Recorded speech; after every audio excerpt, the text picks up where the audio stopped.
Hello everybody, it is Stella from New Hope Wellbeing and we are back with another video. I hope everybody's been having a great week so far and has enjoyed their day. We're enjoying some very nice, lovely weather down here in Melbourne, so happy about that. Today we are going to be discussing the Olympian goddess Artemis, who is the goddess of the hunt, the moon and chastity. In time, she also became associated with childbirth and nature. She was no more than a few days old when she helped her mother, Leto, give birth to her twin brother, Apollo. Artemis was very protective of her and her priestess's innocence. Consequently, she wasn't very nice when some of them weren't so careful.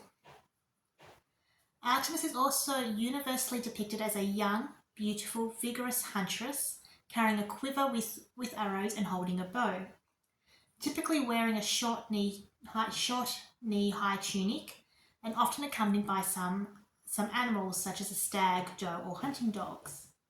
As a moon goddess, she was sometimes represented wearing a long robe and the crescent moon crown.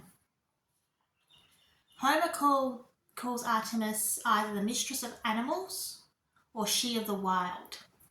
As a huntress, she is also often referred to as arrow pouring or deer shooting. Just like her brother, she may be occasionally called bright, or even more illustrative of her function as the moon goddess, torchbringer.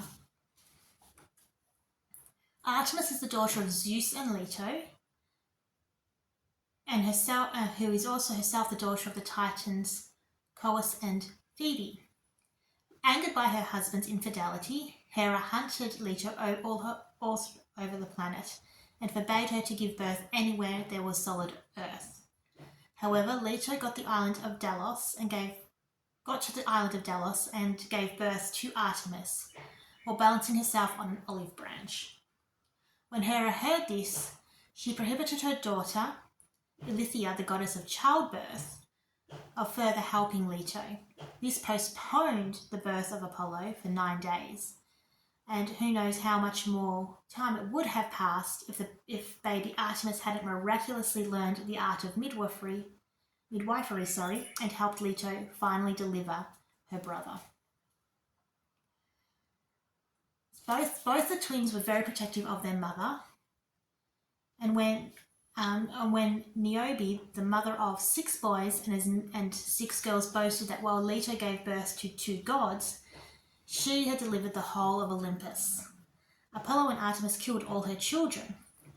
Apollo took care of the males and Artemis the daughters. On another occasion, Titius, I think is how it's pronounced, tried to rape Leto. Naturally, he was killed by both Apollo and Artemis's arrows.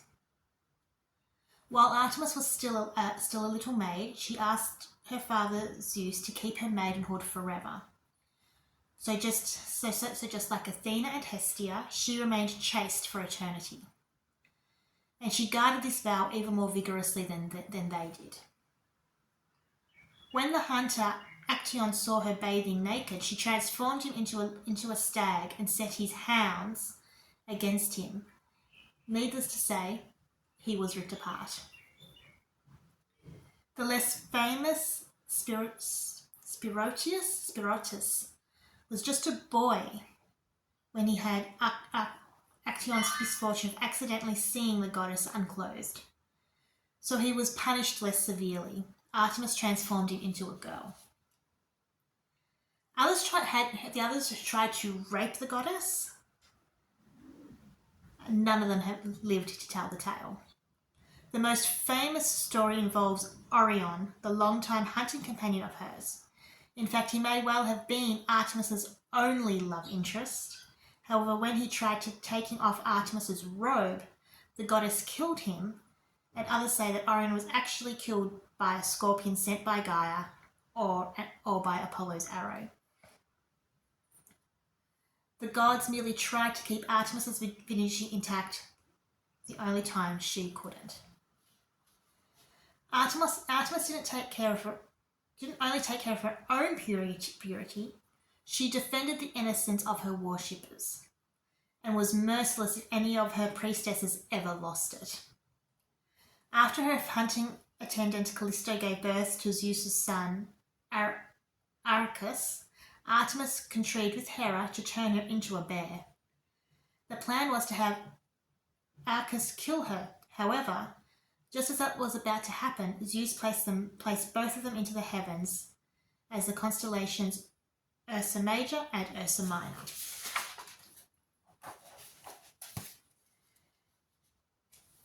Now, just as she would punish the transgressors of the sacred vow, Artemis would reward those who kept it.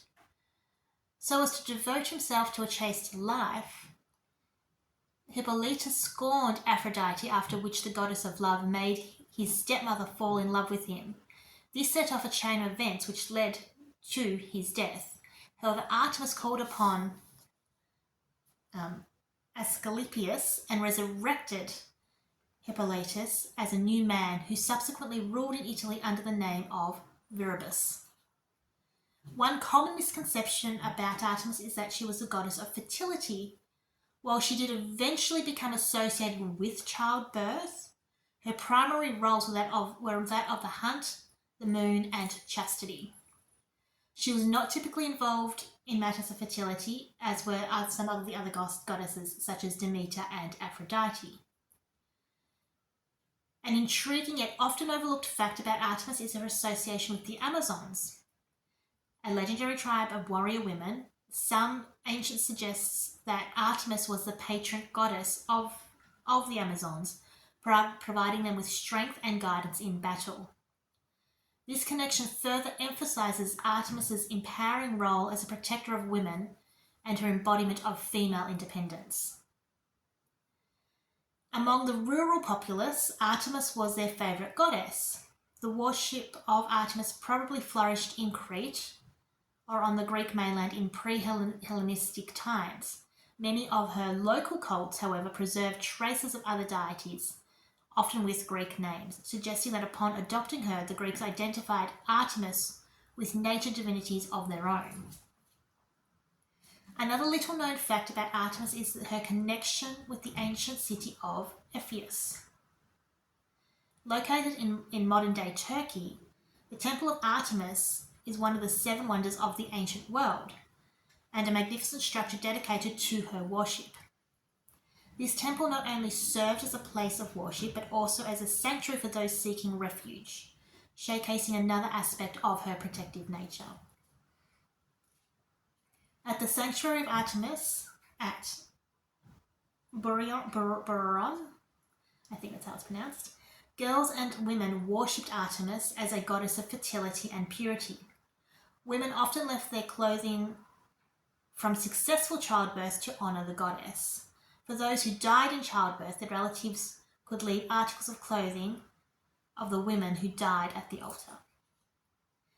Young girls who participated in the Arctia festival, I think that's how it's pronounced, for a year as they transitioned into womanhood. They would be Arctoi, or little she-bears for Artemis, which involved with them playing with bears, dancing, and leaving offerings to the goddess. Artemis does differ in many regards to her brother. For one, she is a virgin goddess and has no offspring. The Homeric hymn to Aphrodite states that Artemis, along with Athena and Hestia, can resist the temptation of romantic and exotic love brought on by Aphrodite. One of the first recognized myths associated with the cult of Artemis is Agamemnon's offering to the goddess. The Mycenaean king angered Artemis, and she prevented the winds needed for sailing as the Greek warships prepared for the Trojan War. The seer Calchas informed Agamemnon that since Artemis was the local goddess and he had offended her, Artemis required the sacrifice of his daughter. Ancient sources differ on how Agamemnon offended the goddess, and some do not state what he did, but it is the common telling that he did anger the goddess. So Agamemnon killed it could be that Agamemnon killed a sacred deer in the sacred grove of Artemis. And when his daughter arrives at the port under the pretense of being married to Achilles,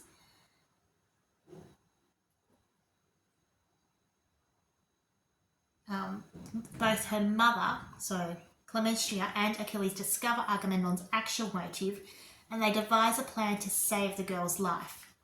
However, their plan proves futile, and she in the end gives in to her fate to ward off any further consequences for Greece, and is sacrificed. And from there, the winds start blowing, and the Greek warships do make their way over to Troy for the very long 10-year Trojan War, which we may cover in another video at some point. But that is just a little bit about the goddess Artemis. We will be back next week with some more videos. Until then, I hope everybody has a great weekend and the rest of their week. And we'll chat soon. Bye!